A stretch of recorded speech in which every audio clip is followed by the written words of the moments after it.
For Crema Media's Polity, I'm Sane Dlamini. Jennifer Friedman discusses her memoir titled Queen of the Free State. Tell us about what your book Queen of the Free State is all about and who should be reading it. Well, the book is just a series of short stories, and it's about me growing up in the Free State during the 1950s, 1960s. And the stories are all separate and they're all standalone stories, but they're sort of connected because there are characters and there are places that come and go, but you don't have to read each one in sequence. You can just pick it up and read it. And the themes in the book are really universal, so they appeal to anybody, anywhere.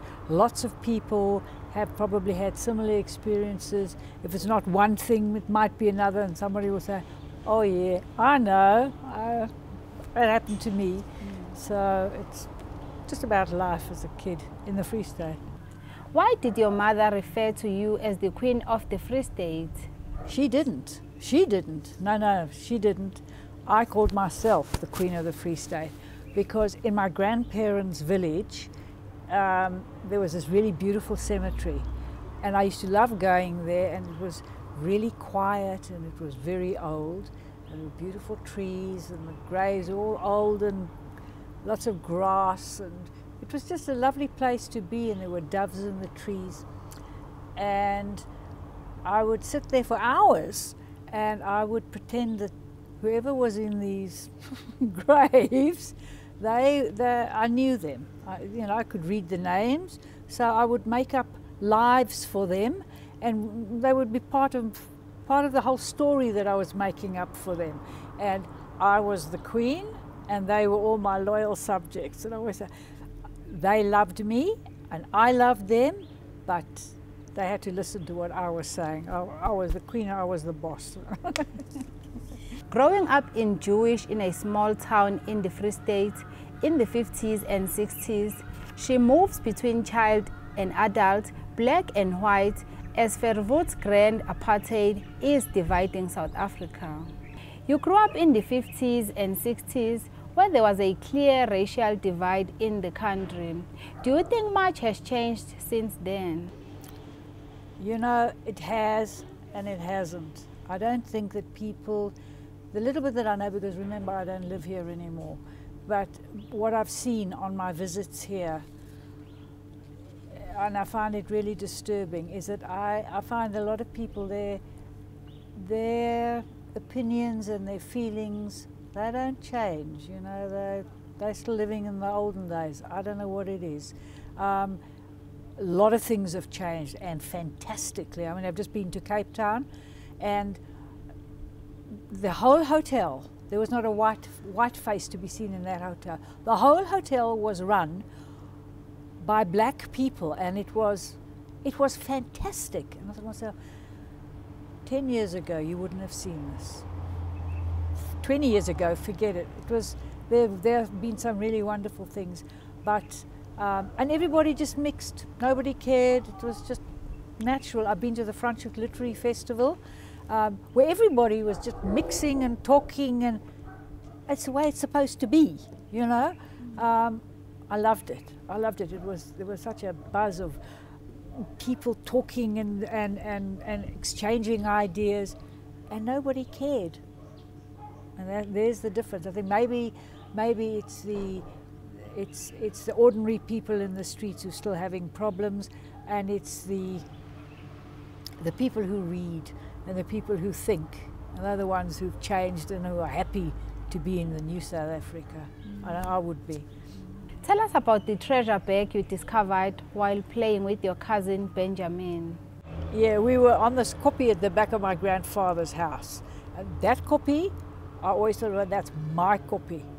It's tiny, it's like a little molehill, but my mother grew up in the same house, and she and her cousins also always used to play. But every time I came to visit, and I was staying in town with my grandparents if I wasn't on the farm, we'd be up and down the kopje, and we had the secret way of going up quickly, or there was like a much harder way that it was more difficult to make your way up there.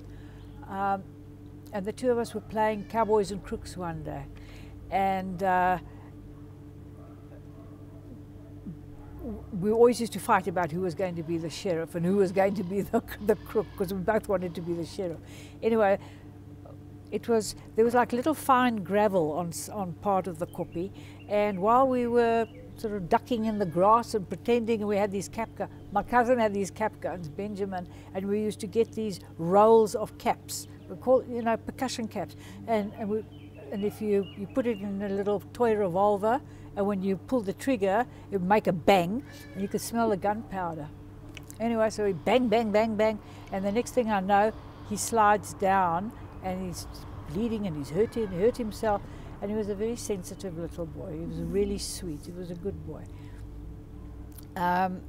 So I went to call my oh yes, and then when he slid down, his feet dislodged a rock, and when the rock rolled, underneath it was like a hole. Somebody had dug a hole or something there, and inside was what we call treasure. There was a brown paper bag, like you get using, I don't know, you get sweets in.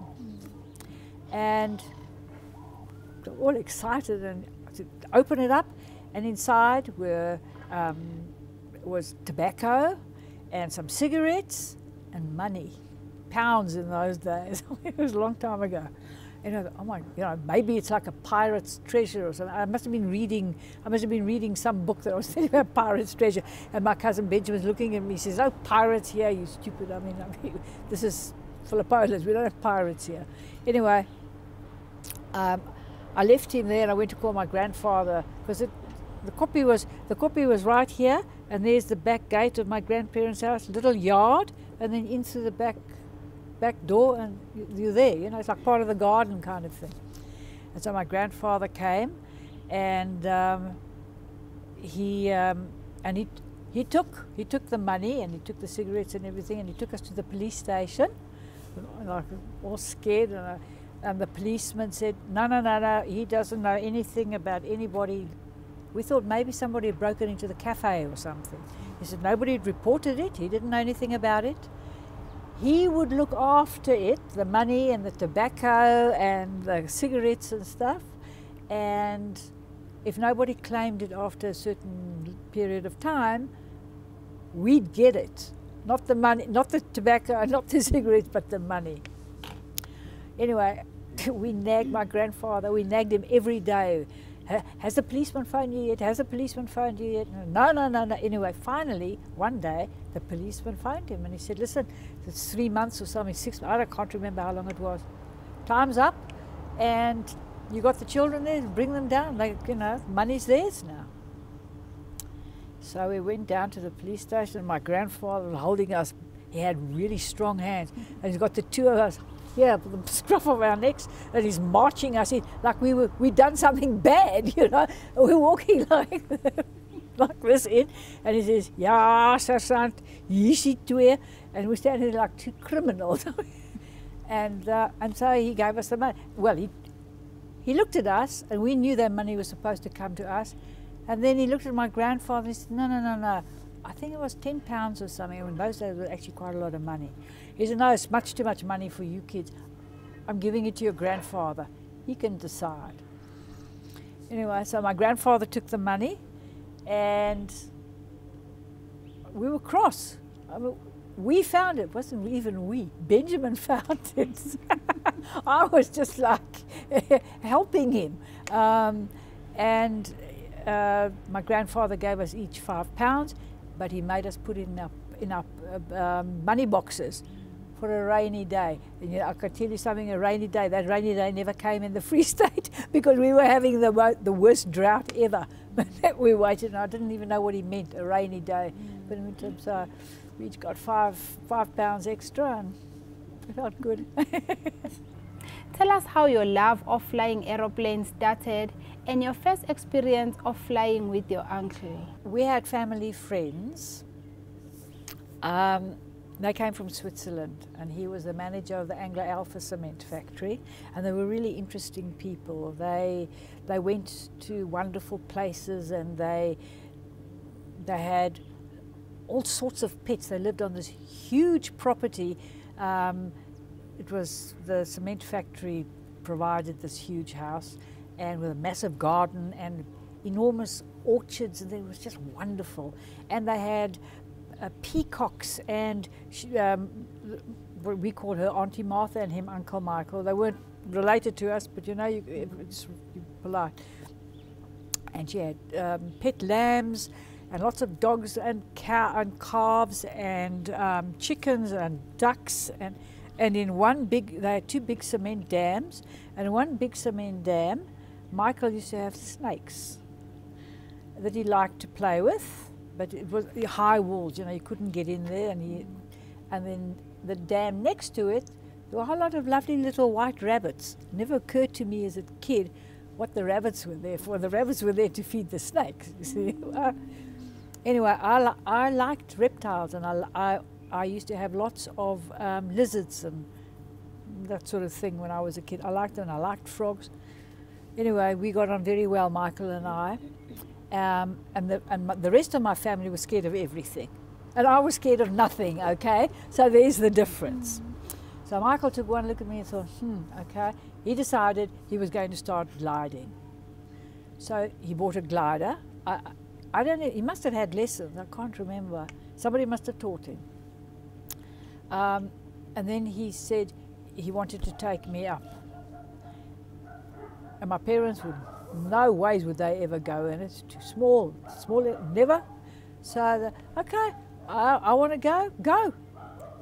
So the whole town lined up, just sort of out in the veldt, okay? It wasn't even a runway, it was just in the veldt, bumpy as anything. And they got all the sheep and everything off the runway. And he put me into this glider, and there was a tow rope, and then to pull us up into the air, they had this old truck, a really old truck, okay? So the truck would drive forward, and then it would pull us up, and then at a certain critical juncture, there's a special release thing inside the glider. You release the tow rope, it drops away to the ground, and you're up and you're off. And we were just at the time, just before we were due to release, the tow rope broke, and it snapped, and we had to make an emergency landing.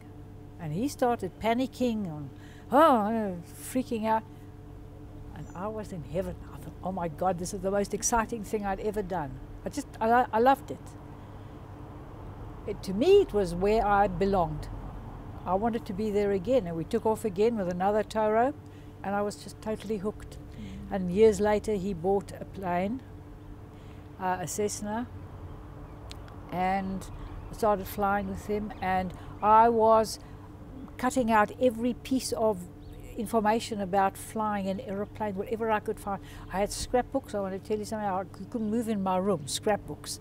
And I was reading about planes, and I was building model aeroplanes, and then I'd build the model aeroplanes and I'd hang them from cotton from the ceiling. You could hardly move in my room, you know, sort of like trying to find your way through the ceiling, ducking the aeroplanes. It was wonderful. I fell in love with aeroplanes, and it never left me. So that's how I started flying. Why did you move to Australia, and why was your move not an easy decision? Well, we moved to Australia because my husband never wanted to have any kind of weapon in the house. We never had a gun. We had no weapon. We had fantastic people who worked for us. Nothing ever happened to us. We looked after the people who looked after us, put it that way, okay? And they trusted us, we trusted them, never had any problems, everything was fine.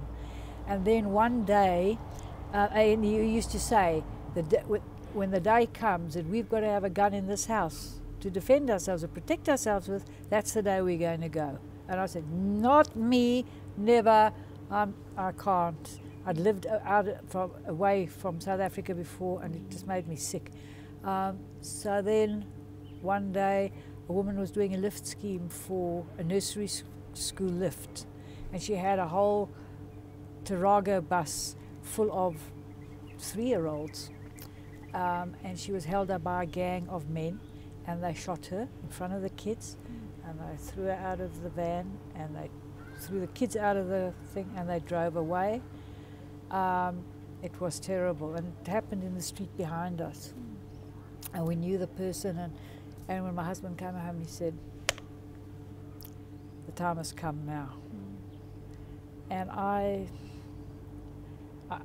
couldn't do it. I thought, I'm like half a person when I'm not here. And I couldn't go back to the Free State to say goodbye. It's just too hard. So one night I had a dream. And the family's farm is called Bushmansfontein. And I can see exactly where it was. I know every time that I drive past on that part of the road, I'm looking to see. I dreamt there was a little bushman, and he was standing in the corner just as the road was going down towards the farm, and he was wearing that little apron, and he had his arrows in the little quiver, and he had a bow, and he was standing on one leg, and the other leg he was sort of like tucked in like that, and he didn't say anything. He didn't even look at me. He just pointed away from the farm. And I looked at that and I thought, oh my God, he's giving me permission to go. He says, it's okay, you'll be okay. So, you know, it was okay, I could go. But it wasn't, you know, it's hard to go. Tell us about the tragedy you experienced after you had relocated to Australia and how it has shaped your life. Yeah, you know, sometimes one's life is, I think to myself, I lost. Life's full of losses. Everybody's lives are full of losses. We were in Australia for 3 years.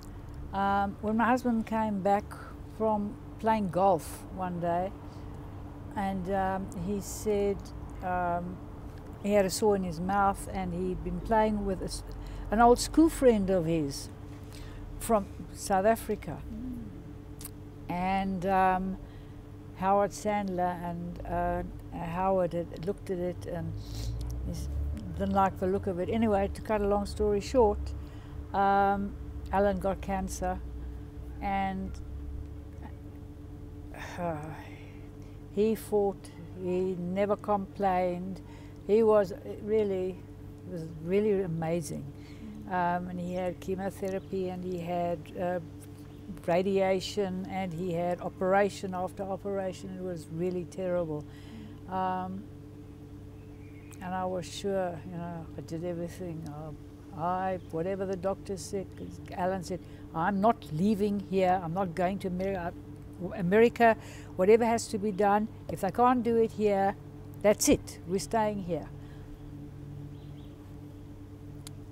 But, you know, sometimes with the best will in the world, you can't save people, and he died. How would you respond to critics who say South Africans who relocate to Australia are racist, as they would rather not live in a country where the majority of people are black? Wow, first time I've heard that, and I can tell you something. Listen guys, everybody who's living in Australia now, she's right. I'd agree with you.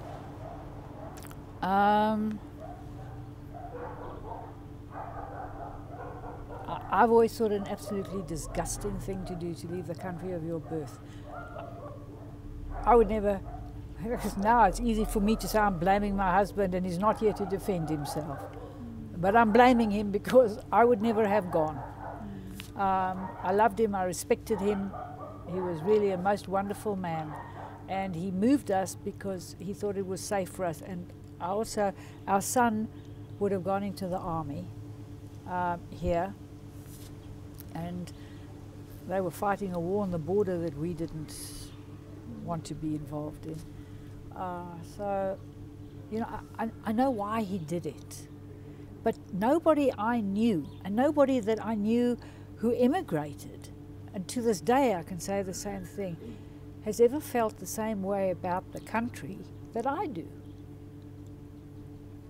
I can walk into the veld and that land talks to me, and I can feel. Sometimes, you know, it's like sour ground and it's not a happy kind of place.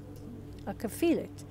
And other places that you just know, there's a good feeling, but it's the ground, it's the soil, it's the land. I feel differently about the country than most people do. And I love the country.